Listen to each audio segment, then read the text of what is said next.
spoilerios about spoilerios. Let's roll. Hello, I'm Sean Baker. Welcome to another edition of Evolution of the Arm. So, episode 10 dropped last night. I've watched it twice. Was not bowled over by it. However, not every episode is going to be, in the moment of its release, something as good as 8 or even 9. Okay, let's start at the beginning. Richard goes and pays Miriam a visit. Now, this is something I did predict early on. However, I think there's more going on than I initially thought. A lot of people in the comments after the episode where Richard ran over the little boy and he and Miriam share a moment where they kind of go eye to eye. A lot of people left a comment that they thought that she was probably in league with him in some way. Most likely, it seems, dealing drugs. She's a school teacher. She leaves a large tip. Heidi and Shelley comment on it. Something definitely passed between the two of them after he hit the boy and she saw it. He goes to her trailer. She, in a not very intelligent maneuver, tells him that she's sent a letter and that she's already grasped on him. And there is a familiarity that is between them in this moment as well, where I think that they were involved in some way. He knows her, she knows him. It's not just like, we know you from around town, we know who you are. It looks like he kills her. She may not be dead, but she's laying in a pool of blood and her trailer's probably going to explode, even though we don't actually see it explode. Richard's a pretty bad dude. He calls Chad. Now, nobody likes Chad. Nobody I think that he works with, and definitely I don't think any viewers like him. So Chad from the sheriff's station is in league with Richard. He hides this letter, helps facilitate him getting away. Richard goes to his grandma's, Sylvia's. I mean, just talk about reprehensible act. Chokes her. I mean, the scene is amazing, and it's so absurd with the bear thing continually spouting, "Hello, Johnny, how are you today?" And Richard screaming, and Sylvia crying, and crazy. Important to note, grandma. So Sylvia's his grandma. So it seems very obvious that this is Audrey's son. They haven't really said it yet, though. So there's a possibility. Who knows? I don't know. But most likely it is Audrey's son. So that's a shame for Audrey. We go to the Fat Trout Trailer Park. Really love seeing Harry Dean Stanton sing an original composition, Red River Valley. So that was super cool. Then we get Stephen and Becky.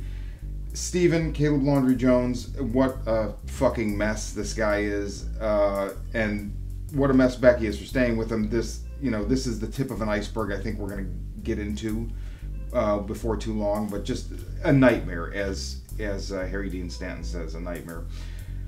So there's a lot in the episode that I liked, some that just kind of, it was like a corridor episode where we're going somewhere, but we're not really there yet. It's the journey. So not a lot that really excited me. So I'm going to spend some time going over some things that did happen. There were a few things, and then also maybe how they tie into some bigger scope kind of things. Gordon, what the hell is he drawing? I don't really think it's significant, but it's interesting. Albert comes to see him. So Diane is in collusion with Bad Coop. Now, how is this possible? Diane's reaction when she is first face to face with Bad Coop in the prison is this emotional turmoil, right? And Bad Coop says, "Do you remember the last time you saw me, that night at your house?"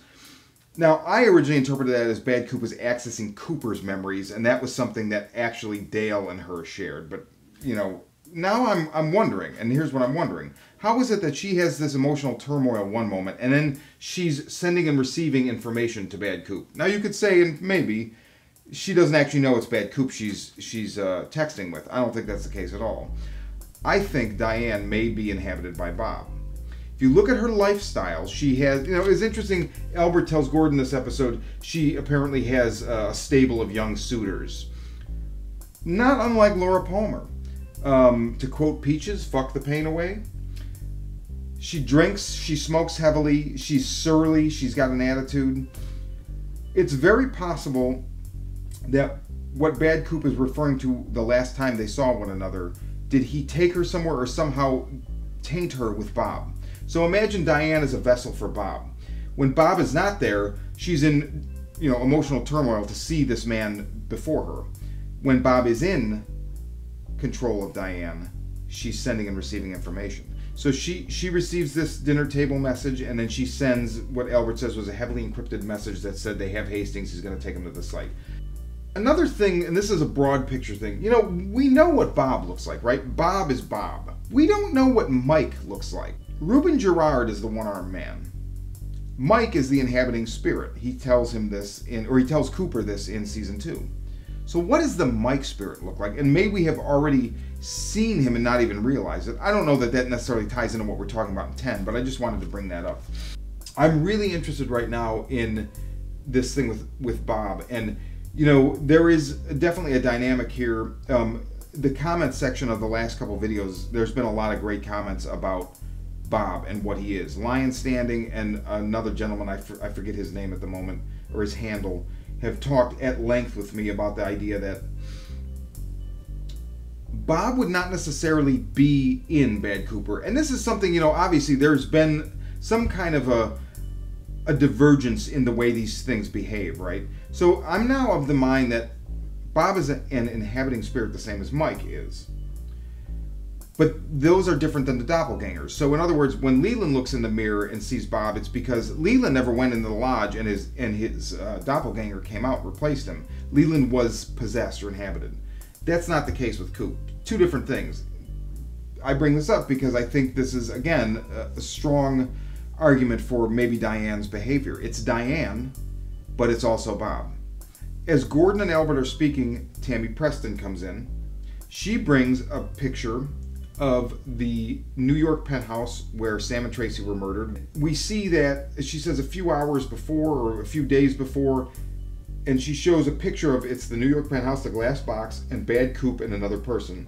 My immediate thought, I think just because of the bonsai tree, my immediate thought was that it was Wyndham Earle. Kenneth Welsh is not listed in the cast dump, but we're pretty sure at this point that there's going to be some surprises, so it could be. He was just in The Void, and he's doing very well, so it's possible. Great movie, by the way. So who is this other person? Is this the millionaire, or is Bad Coop the millionaire, or the person funding it? Is the millionaire just a rumor? Another thing, near the end, we get Hawk and Margaret, the log lady, talking.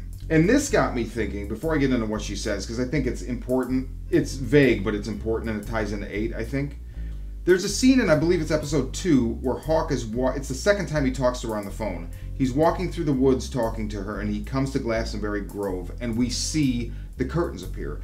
And at the time, the first time watching that episode, then we cut inside, and I believe it's Philip Gerard or Mike says, someone is here. And then I'm thinking, oh, Hawk's going to come in and get Cooper, and he doesn't. But there's also this thing that they're saying in the waiting room where it's, Mike is saying, is this the past or the future? I think that scene is out of sequence. It's really been interesting watching the way that this is all laid out. Now, working on the idea that this is not 18 individual 1-hour episodes, but one 18-hour-long movie cut into these hour-long slices, right?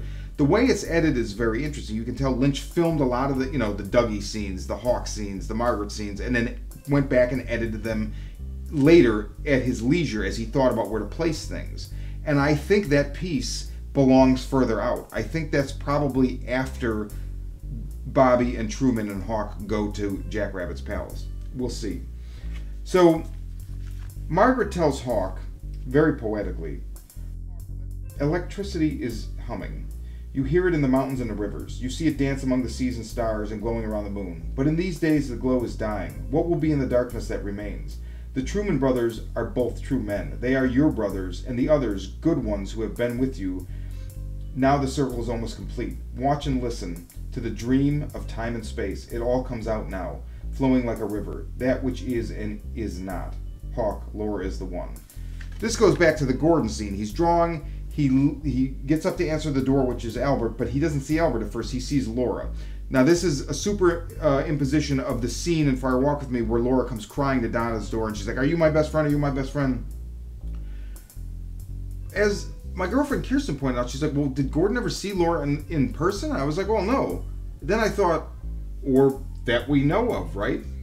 There's also been some talk, Lion Standing again in the comments on my videos, about this great idea that maybe Gordon and Albert are operating from two different sides of some elite bodies within the government, right? The Majestic 12 and Project Blue Book, or however it breaks down. Maybe they're kind of at cross purposes, but friendly and still, professionally in bed together, so to speak.